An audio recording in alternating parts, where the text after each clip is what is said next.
예, 세 번째 시간은 복지과 개혁과 전망에 대해서 말씀을 드리도록 하겠습니다.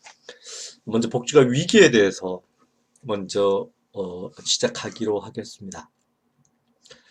역시 이제 74년과 79년도에 1차 오일 쇼크를 계기로 해서 세계 경제 침체에 들어가게 되죠. 장기간의 스태그플레이션이 발생을 하게 되고 또 엄청난 재정 적자를 기록을 하게 됩니다. 그, 그래서 지난 시간에 뭐 잠시 말씀드린 것처럼 80대 이후 신자유주의적인 그러니까 유럽의 여러 국가들이 신자유주의적인 그런 경제 뭐 사회 정책들을 하지 않을 수가 없는 그런 상황에 직면을 하게 됩니다. 그래서 유럽의 좌파 정부조차도 근데 그 당시 80년대 좌파 정부라면 대표적인 중도 좌파 정부라면 프랑스의 미테랑 정부를 들 수 있는데 프랑스 미테랑 정부 처음에는 전통적인 켄주의적 재정 확대 정책을 취해보지만 스태그플레이션 현상을 조금도 해결하지 못하게 되면서 결국은 통화주의라고 하는 신자유적인 경제 정책들을 취하게 되는 것이죠. 그러면서 80년 이후 거의 2008년까지, 그러니까 2008년도 세계 금융공황까지 이른바 신자유주의적인 뭐 축적 체제가 지속되어 왔다 이렇게 이야기할 수가 있습니다. 어쨌든 그런 상황이 되면서 복지가 추가적인 불행 확대가 이제 어려움에 이제 직면하게 되고 또 80년대 이런 어떤 경제적인 상황이 악화되면서 이 당시 유럽 악화된 유럽의 경제를 회복하기 위한 그런 어떤 처방책으로서 제시가 된 게 이른바 뭐 아메리칸 스탠다드에 따른 미국식의 규제 완화 정책 그리고 시장 자유주의 정책이 이제 부각이 되고 그에 따라서 60년대 70년대 확장된 다양한 복지 프로그램들이 이런 어떤 신자유주의 정책에 따라서 대규모로 축소될 것이라는 그런 어떤 복지과의 위기라고 하는 그런 어떤 논의 또는 담론들이 많이 확산이 됐습니다. 어쨌든 뭐 그 이전까지 지속적인 경제 성장, 그러니까 자본주의 황금 시대를 특징 지었던 지속적인 경제 성장, 또 낮은 인플레이션, 완전 고용, 또 사회적 합의 시대는 80년대 들어와서 종언을 구하게 되는 것이죠. 자, 그럼 이런 상황 속에서 복지과 계획의 모색이 유럽의 각 복체제별로 어떻게 좀 다르게 전개됐는지를 한번 살펴보도록 하겠습니다. 먼저 3인주의 국가들의 접근이 되겠습니다. 노르딕 국가, 즉 북유럽 국가들인데요. 이들은 복지가 위기에 대해서 80대 초반에 상당히 좋지 않은 경제 상황에 대해서 물론 이때 80대 초반에 사실은 스웨덴은 좀 예외적으로 경제적 상황이 그렇게 나쁘지는 않았습니다. 어, 어쨌든 뭐 공통적으로 복지와 위기에 대해서 보다 적극적인 공공고용 확대로 대응을 했죠. 이미 60년대에 이런 노력 국가들이 소위 이 사회서비스 국가라고 하는 그런 어떤 우리가 그렇게 이름 붙이는 이제 복지서비스 분야 또는 교육과 같은 이런 공공 분야의 여성들을 적극적으로 채용을 했지만 80년대 이후의 위기적 상황에서도 이들 국가들은 적극적인 공고용 확대로 대응을 했습니다. 자, 그래서 그 다음에 또 취한 게 적극적 노동시장 정책. 적극적 노동 정책은 뭐 액티브 레이버 마켓 팔러시라고 하고 우리가 줄여서 ALMP라고 부르는 이건 대단히 중요한 정책이기 때문에 여러분이 반드시 기억을 해두어야 될 정책이 되었습니다. 적극적 노동시장 정책 ALMP. 예. 액티브 레이버 마켓 팔러시라고 하는 것이고 이 적극적 노동 정책에서 정책을 구성하고 있는 각각 요소를 보면 뭐 무엇보다 고용 서비스가 있고, 그 다음에 직업훈련 정책, 그 다음에 고용보조금 뭐 이런 것들이 뭐 대표적인 적응노동 정책 요소들이 되는데요. 이런 적응노동 정책을 뭐 취했고, 또 뭐 가족에 대한 공적 서비스의 확대, 뭐 이것도 예, 예, 우리가 북유럽 국가 즉 삼인주의의 중요한 특징 중에 하나라고 할 수 있는데요. 우리가 이것도 이제 이 용어로 depopularization 그런 용어를 사용하고 있습니다. D라고 하는 것은 탈을 가리키는 것이죠. 탈. 그래서 탈가족화다 우리가 보통 그렇게 번역을 하고 있습니다. 탈가족화라고 하는 것은 탈상품화, 탈상품화 유사히 이해를 하면 되겠습니다. 즉 탈가족화라고 하는 것은 케어의 어떤 사회적 돌봄의 필요가 생겼을 때 가족에게 의존하지 않아도 되는 정도를 가리켜서 우리가 탈가족화 이렇게 부르는 것이죠. 그러니까 뭐 사회적 서비스의 어떤 그러니까 서비스의 어떤 사회화 이렇게 이야기할 수가 있는.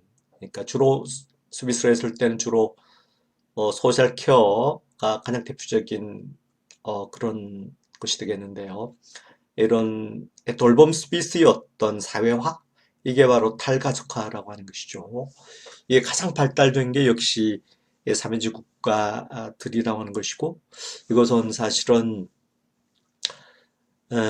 뭐 소득 보장의 측면에서는 사실 유럽 대륙 국가와 그리고 삼인지 국가는 차이가 사실 크지 않습니다만 뭐 이런 탈가족화 사회 서비스의 어떤 확장 뭐 이런 측면에서는 역시 삼인지 국가와 유럽 대륙 국가 간의 차이는 여전히 뭐 대단히 아직까지도 대단히 크게 대단히 큰 편이다 이렇게 이야기할 수가 있겠습니다. 그러니까 여성들이 이런 어떤 가족의 공적 서비스 확대로 인해서 여성들이 에, 자유롭게 노동시장에 진출을 함에 따라서 소위 듀얼 오너 모델, 이중소득자 모델을 취하고 있는 게 또 사민주국가의 중요한 특징 중에 또 하나가 되겠습니다. 그러니까 남녀 사이에 이제 남녀가 노동시장에서 어떤 취업 유형을 보이고 있는지 이런 것도 역시 이제 국체적으로 좀 차이가 있는 것이죠. 삼인지 국가는 그러니까 부부 관계를 갖고 있는 남녀가 공이 이 전일제 취업자가 되겠습니다. 전일제 취업자가 되고 이걸 가리켜서 우리가 듀얼 어너 모델이다 네, 이렇게 부르고 있고 하지만 유럽 대륙 국가들은 대체로 가족주의적 전통이 강하기 때문에 프랑스 같은 나라를 좀 제외하고 가족주의적 전통이 강하기 때문에 일반적으로 여성들은 파타임 노동을 하는 그러니까 파타임 노동을 그러니까 어쨌든 공적 보육 시설이 좀 발달되지 있지 않았고 여전히 문화적으로도 여성이 애를 키워야 된다는 그런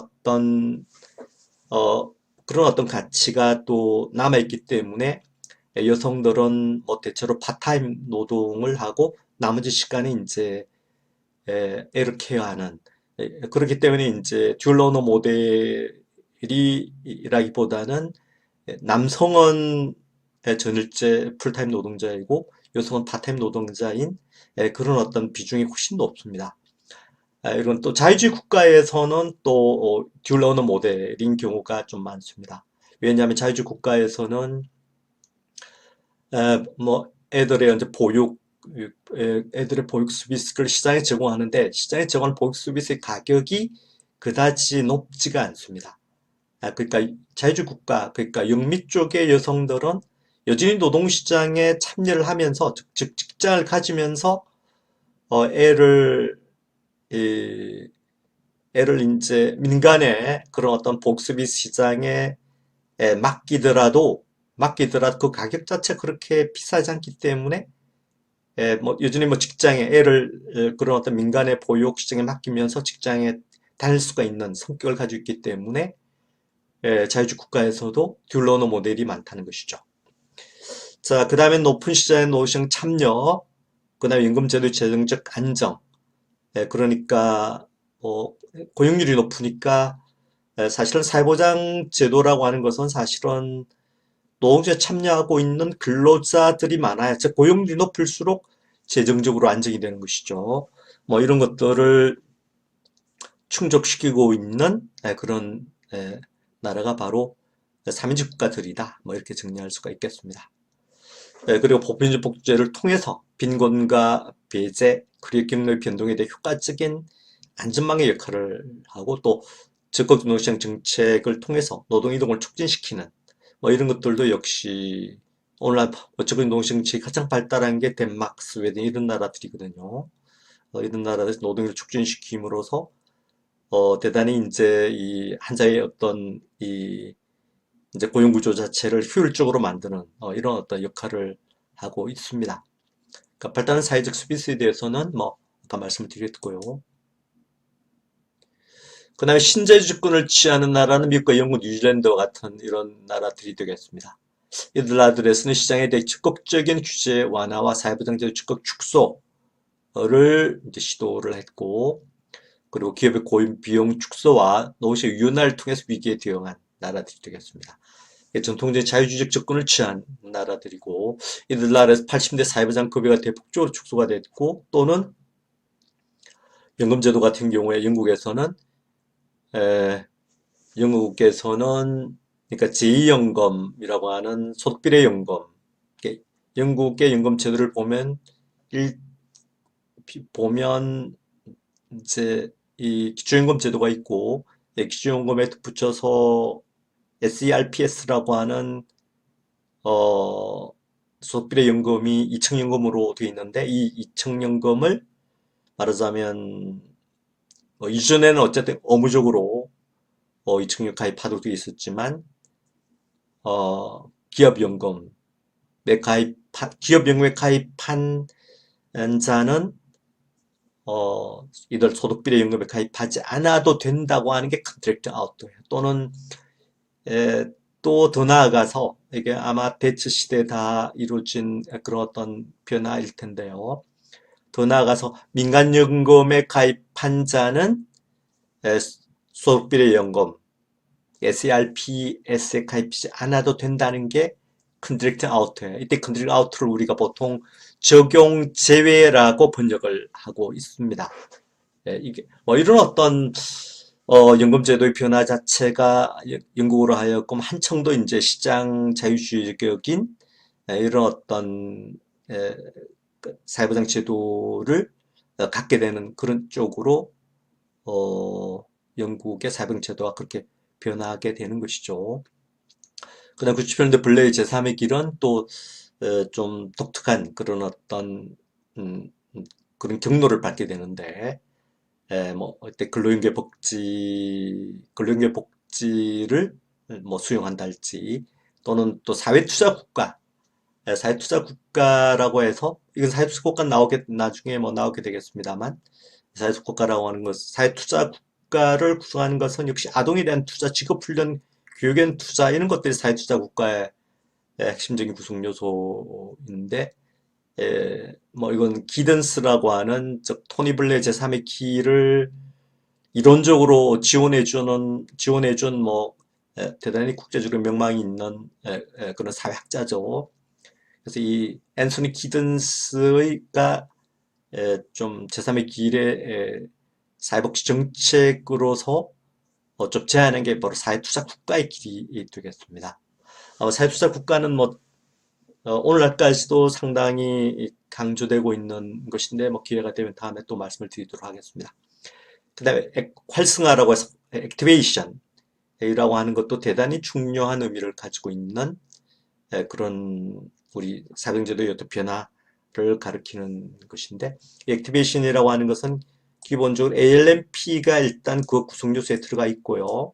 ALMP 적극적인 노동시장 정책이 액티베이션의 구성 요소가 되겠습니다. LMP가 더 있고, 그 다음에 중요한 게 권리와 의무의 조화. 그러니까 이게 대단히 중요한 어떤 사회복지 가치의 변화를 포함하고 있는 그런 개념이 되겠습니다. 기존에는 사실은 사회적 시민권으로서의 어떤 이제 이, 이, 그러니까 복지 급여를 받을 수 있는 일종의 권리의 측면에서 이해를 했다면 활성화라고 하는 것은 권리뿐 아니고 의무라고 하는 그런 어떤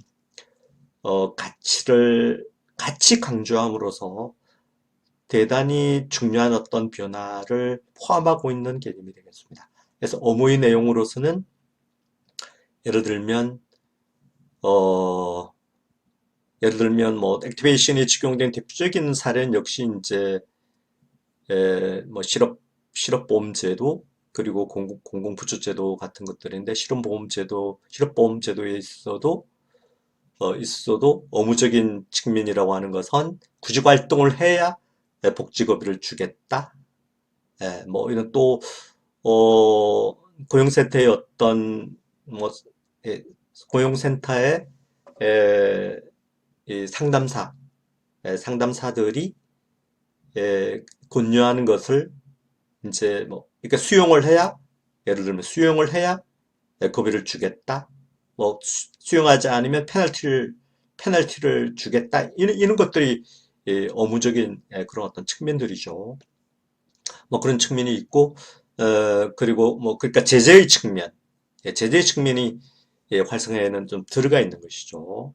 제재 측면이 들어가 있고 그 다음에 또 인센티브 측면도 들어가 있는데 인센티브 측면이라고 하는 것은 좀 맞춤식 서비스 같은 것들, 맞춤 서비스 같은 것들, 뭐 이런 것들은 또 활성화에 들어있는 또 인센티브적인 측면이다. 뭐 이렇게 이야기할 수가 있겠습니다. 그래서 이 활성화에 대해서는 뭐 다음에 또 기회가 있으면 약간 좀 더 자세하게 말씀드리도록 하겠습니다.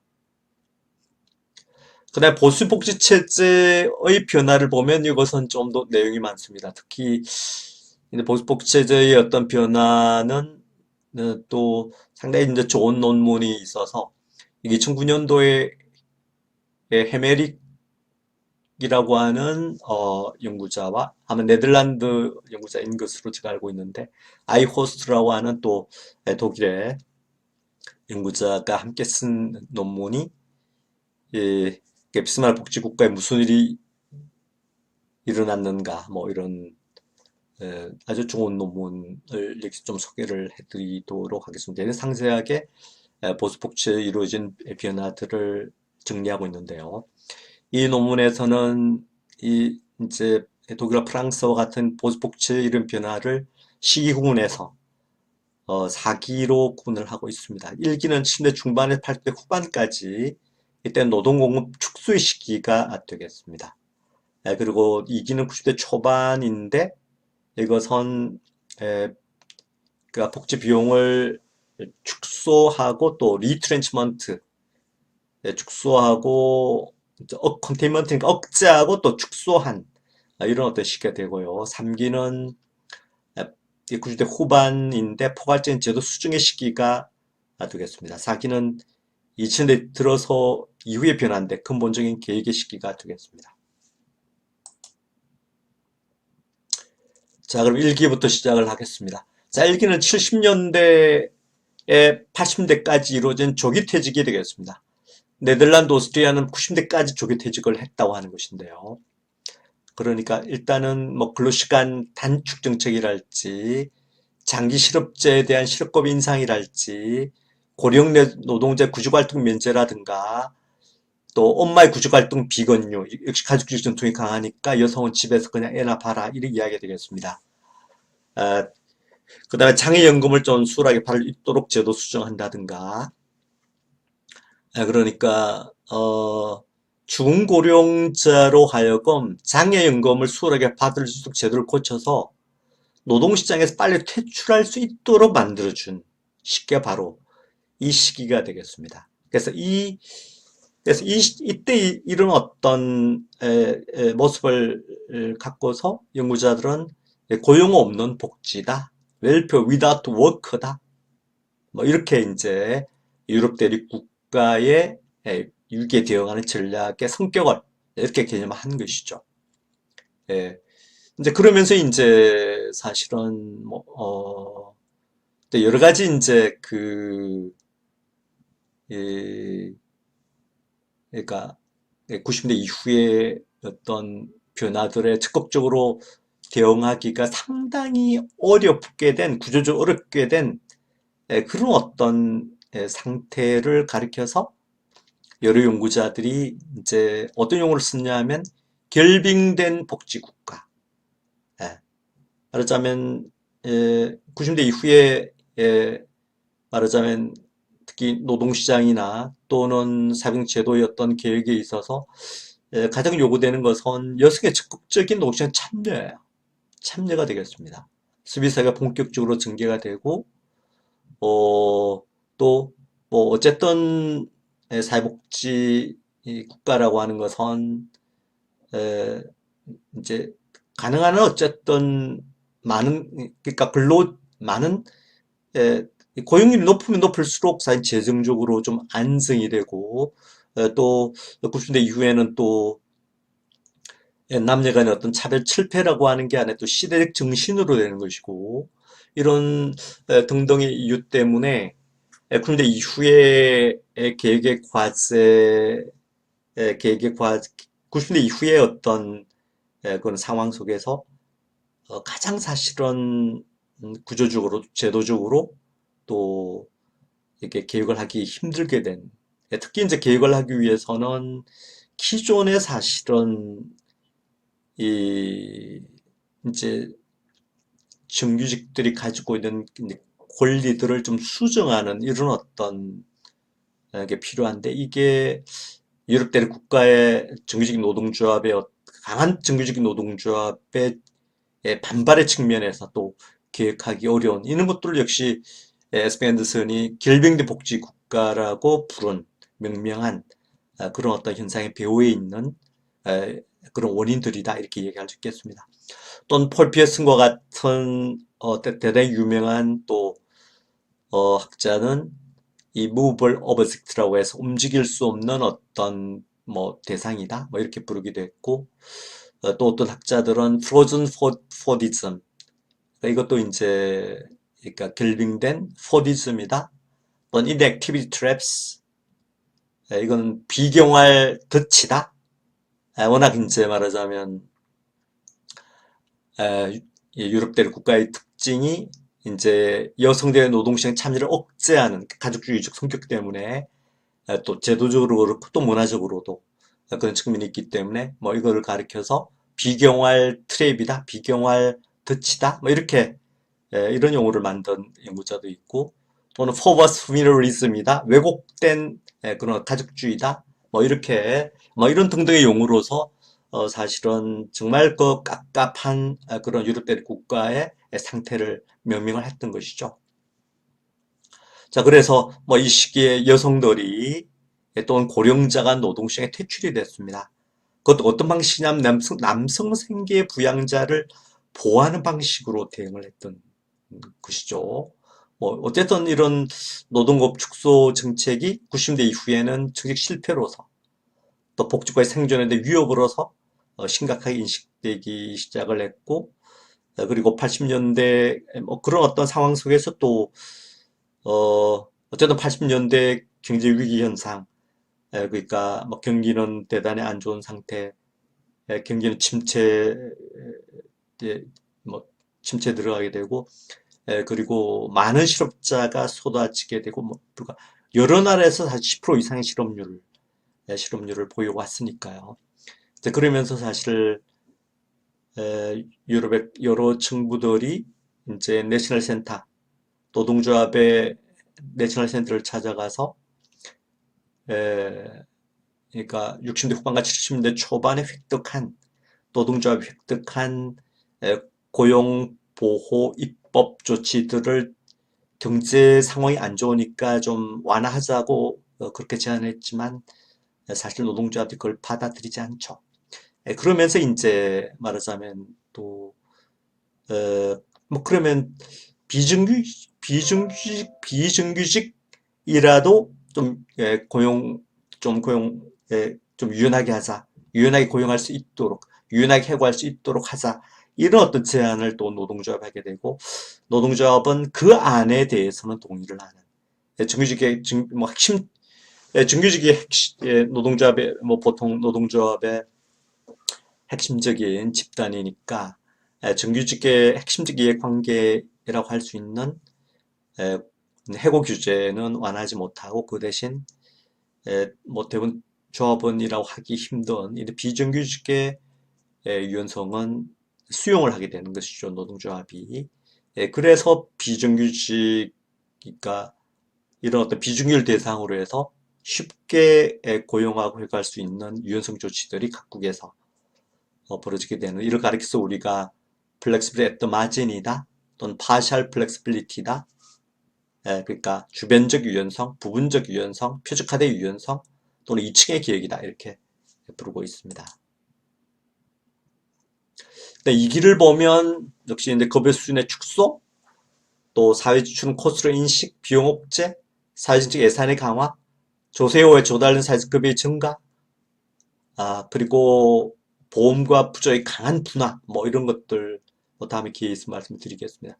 그리고 베버리지 요소와 비스마르크 보험제도의 결합, 뭐 이것도 아마 지난번에 제가 말씀 좀 드린 것 같아요. 어쨌든 이런 유럽 대륙의 국가들의 그러니까 사회보험 중심의 사회보장 제도는 동시에 유연성이 확대되는, 즉 비정규직 확산되는 상황에서는 비정규직을 사회보장 제도의 안전망 속에서 보호하기 상당히 어렵습니다. 사회보험제도라고 하는 것은.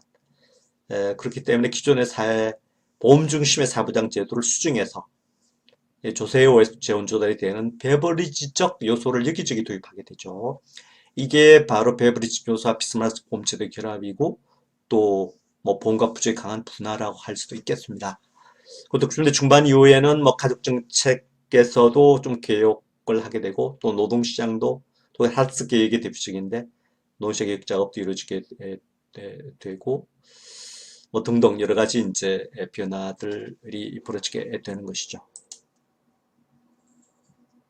3기는 고용률 높이는 1차적 과제가 됐습니다. 그래서 그걸 가리켜 jobs and more jobs라고 그렇게 그렇게 이제 우리가 표현을 하는데요.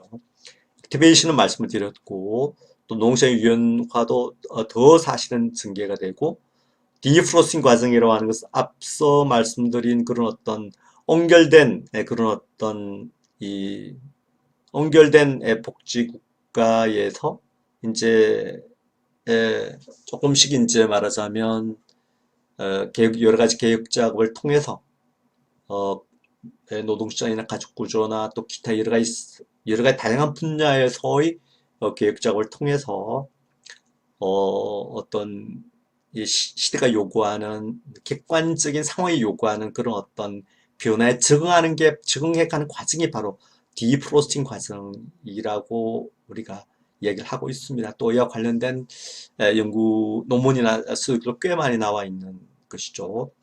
또 농지 정책 효율화도 이제 PS는 이제 우리가 공적인 고용 서비스를 가리켜서 Public Employment Service를 가리켜서 우리가 PS라고 부르는데요. 이런 것들의 이제 독점의 해제라고 해서 뭐 이것도 이제 예를 들면 좀 외주를 준다든가 또는 좀 이런 어떤 변화들이 또 벌어지게 됩니다.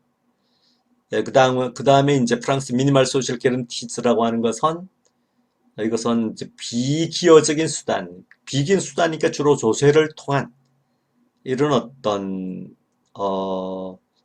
여러 가지 몇 가지 이제 공적 부조 제도의 특성을 갖는 제도들이 도입이 됩니다. 알레마이라고 하는 것도 그렇고, 또 이렇게 보건의료 쪽에 CMU라고 하는 것도 그렇건데, 이것도 뭐 기회가 있으면 다음에 말씀을 드리도록 하겠습니다. 4기는 사회 정책 및 노동적 정책에서 비비스마르크적 요소의 도입, 앞서 말씀을 드렸죠. 예, 이것도 뭐, 예, 또 고용 인센티브의 제공, 또 고용 친화적인 급여의 제공, 또 최소소득 보장 제도라고 해서 최소소득 보장 제도로 했을 게 대표적인 게 역시 공직부조제도예요. 공직부조제도 이하 또 몇 가지 제도가 있습니다. 이것도 다음에 좀 상세하게 말씀을 드리도록 하겠습니다. 또 연금제도에서 또 민간의 민간의 보험제도, 뭐 대표적인 게 퇴직연금이 되겠습니다. 퇴직연금 제도 같은 뭐 그런 어떤 기업연금, 퇴직연금을 우리 퇴직연금 제도, 그러니까 오큐페이셔널 펜션이에요. 오큐페이셔널 펜션이 성장을 하게 된 시기가 또 이 시기가 되겠습니다.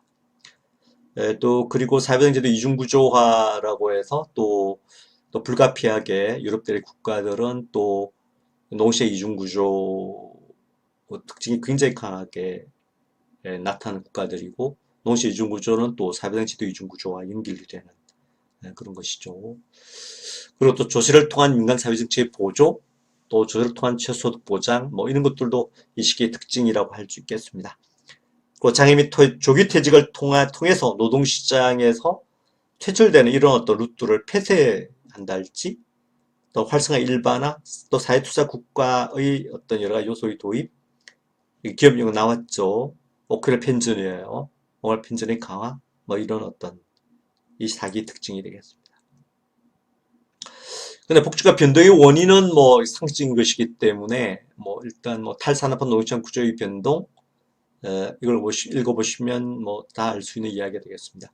인구제 불균형, 고령화 사회의 발전, 가족 구조의 변동, 뭐 이런 것들이 복지가 변동의 원인이고, 그다음에 최근 복지가의 변동을 보면 역시 이제 뭐 재정 안정화 조치들이 건강보험이나 연금보험이나 공부조 영역에서 또는 실업보험 영역에서 재정 안정 조치들이 취해지고 있습니다. 우리가 이 시기에 재정 안정화 조치들을 하지 않을 수 없도록 만든 특징을 가리켜서 우리가 지속적인 긴축이라고 부르죠. permanent austerity라고 해서 지속적인 긴축이라고 하는 것인데, 여기 뭐 일단은 뭐 저성장 경제이고, 또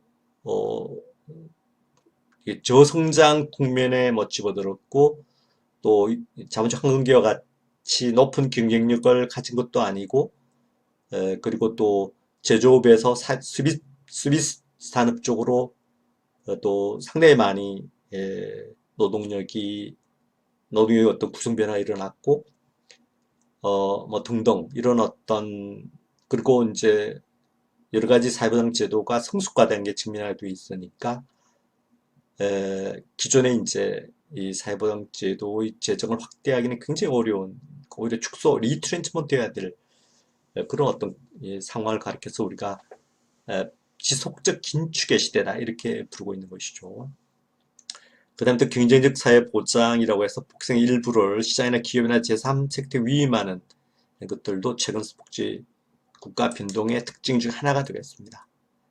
그 다음에 인구구조의 변화에 대한 대응, 뭐 여성복지, 뭐 이것도 뭐 읽어보시면 충분히 알 수 있는 내용이고요. 그 다음에 개혁 구성의 변화, 복지가의 변화는 이것도 이제 좀 주목해야 될 변화 중에 하나가 되겠습니다만, 그러니까 전통적 저임 노동자가 축소되고 수비 산업화라인 수비 노동자 중간 계층 확대가 된 게 개혁 구성의 변화가 되겠습니다. 이에 따라서 좌파성 지지율도 이제 상당한 변화를 겪게 되는 것이죠. 전통적인 제조업 노동자가 비좌파 정당을 지지하게 되는 현상도 좀 확대되게 되고, 그리고 친복지 태도를 가진 특정 중간 계급이 또 그 비중이 확대되는 현상도 뭐 최근의 현상이 되겠습니다. 또 중도우파 정부의 어떤 친복지 정책으로 인해서 노동자, 그 배경에 이제 노동자가 이 중도우파 정부를 지지하게 되는 현상도 꽤 많이 이제 이런 현상도 생겨나게 되고, 이에 따라 복지가의 변화도 재분배 정책에서부터 액티베이션이나 또는 사회투자 국가로의 어떤 변화, 뭐 이걸 가지고 우리가 공급 사이드 복지 국가 이렇게 부르고 있는데요. 공적 보육이나 교육, 인적 자원에 투자하는 이런 어떤 말하자면 이 사회보장 국가의 성격 자체가 이제 변하게 되는 뭐 이런 현상들이 최근에 중요한 특징 중에 하나가 되겠습니다. 그래서 자, 이걸 보시면 이것은 각각의 정당들의 선거 공약을 분석을 해서 그 각각 정당들의 선거 공약들을 분석해서 데이터로 만든 게 있습니다. 이걸 통해서 분석한 그런 어떤 깅그리치와 뭐 호이즈만이라고 하는 대단히 걸출한 두 여성 연구자가 분석한 논문에서 제가 카피를 해온 건데요. 그래서 그 선거 공약에 대한 분석을 통해서 복지 확대에 찬성하는 그런 정당과 그렇지 않은 정당 이것들을 보여준 것이죠. 이건 삼인주의 체제가 노르딕 국가에서는 보통 뭐 사회주의 정당, 좌파 정당이죠. 또 삼인주의 정당, 이건 좌파 정당이고 여기 삼인주의 정당은 중도 좌파 정당이죠. 주포정당은 뭐 70년부터 지금까지 줄곧 복지 확대를 주장하고 있는 정당이고요. 그린 녹색 정당이 되겠습니다. 녹색 정당은 조금 이게 녹색 정당이네요. 녹색 정당도 뭐 꾸준히 복지 확대를 주장을 해왔고요. 그 다음에 요게 점톤이 요게 보수 정당이에요. 그러니까 삼인지 체제에서는 보수 정당조차도 복지 확대를 주장하는 그런 것이죠. 요것은 우파 포퓰리즘 정당이 되겠습니다. 그 다음에 요것은 자유주의 정당이 되겠습니다. 그 다음에 요것은 똑같은 요령으로 보시면 되겠습니다. 똑같은 요령으로 기민당 체제, 기민당 체제에서도 삼인주 정당은 삼인주 체제만큼은 아니지만 그래도 뭐 어쨌든 복지 확대에 대해서 뭐 약간 좀 적극적인 태도를 보여주고 있는 것이지만 자유주의 체제, 영미 쪽의 자유주의 체제, 주로 아마 영국, 이나 아일랜드, 유럽 쪽 분석이니까 영국이나 아일랜드 같은 자유주의 체제에서는 삼인주의 정당조차도 사실은 80년대 초반 이후에는 복지 확대 동의하지 않고 있다는 것을 우리가 확인할 수 있죠. 그 다음에 이건 남부 체제가 되겠습니다. 뭐 그런 요령으로 읽으면 되겠습니다. 그 다음에 요것은 좌파 정당에 대한 귀하는 좌파 정당에 지지했느냐라고 하는 그 응답자의 비율을 분석하는 것인데 이거 보시면 역시 이제 삼인주 체제에서 전통적인 노동계급이 좌파 정당에 투표한 비율이 점점 더 줄어들고 있는 것이죠. 정도가 그걸 뭐 이게 중간계급 같은 중간계급은 조금씩 좀 증가하고 있는 그런 상태고 기민당 쪽에서도 마찬가지 농재계급은 기민당 쪽에서 농재계급이 좌파 정당을 지지하는 정도는 조금씩 줄어들고 있고 그 다음에 중간계급이 약간씩 증가하고 있는 자유주의 체제에서는 2000년대 직전까지는 증가했다가 그 이후로 계속 축소하고 있는 상황이고, 좀 그렇습니다. 축소한 상황이고, 그 다음에 중간계급은 꾸준히 좀 증가했다가 이쪽 한 20대 조금 지나서 또 축소하고 있는, 뭐 이런 어떤 상황이 되겠습니다. 그 다음에 요것은, 그러니까 노동자라기보다는 피고용자들 중에서 좌파를 지지한 계급 구성이 되겠습니다. 이거 노동계급은 삼인주 체제에서 농재계급이 좌파 정당에 지지한 것은 계속적으로 축소되고 있고 중간계급은 지금 확대되고 있죠. 기민당은 이렇게 나타나고 이건 자유주의 체제에서는 이렇게 나타나고 있습니다. 남부체제는 이렇게 나타나고 있고요.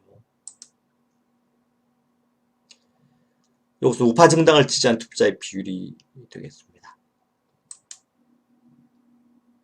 어쨌든 뭐 앞선 그런 어떤 그래프를 어떤 추이를 보여준 그래프를 통해서 사회보장 제도의 성격, 사회복지국가의 성격이 변했다.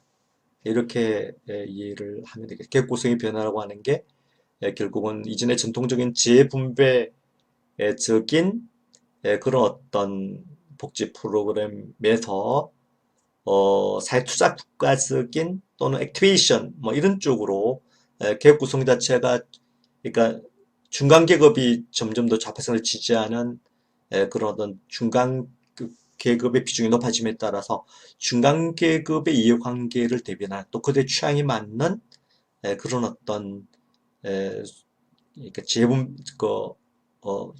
사회투자 국가적인 그런 사회복지 국가로서의 변화가 아, 어, 강화되고 있다. 이게 앞선 뭐 여러 그래프에서 이야기해 주는 게 되겠습니다. 그 다음 불평등한 저임금 이주중 노동시장과 사회보장 제도에도 말씀드리면 최근에 핵심적 화두가 불평등 현상이 일반화죠. 그래서 저임금 노동자 및 근로빈곤층 확대되고 있고 내부자 외부자 노동시장의 이중 구조도 확대되고 있습니다. 그리고 또 최저임금의 정치화, 저임금 노동시장이 워낙 확산되니까 저임금 노동자의 임금 수준을 높이기 위한 최저임금을 둘러싼 또 정치적 갈등도 확대되고 있는데 이걸 저임금 정치화라고 부르고 근데 근로조건급여라고 해서 저소득 또는 저임금 근로자를 지원하는 제도가 있습니다. 다음에 말씀드리기로 하고요. 뭐 이런 등등의 변화들 나머지는 이건 말씀드렸고 그다음 기본론 소득 논쟁과 실험들도 확대되고 있다는 것. 이것은 피케티의 어떤 저서를 통해서 다시 한번 주목을 받게 된 세계 자본주의의 어떤 불평등 현상 확대를 가리키는 그래프 되겠습니다. 상위 10% 소득 점유율, 상위 1% 소득 점유율의 어떤 국가별 추이를 보여주고 있는 내용이고요. 이것도 마찬가지로 이전 소득과 조세를 통해서 재분배 이전의 시장수를 기준으로 한 불평등과 또 가처분 소득을 기준으로 한 불평등이 확대되고 있다는 것을 보여주고 있는 그런 그래프고 이것은 분리 변화를 불러온 메커니즘이 되겠습니다. 참고로 하시기 바랍니다. 예, 이번 주 강의는 이 정도로 마치도록 하겠습니다. 수고하셨습니다.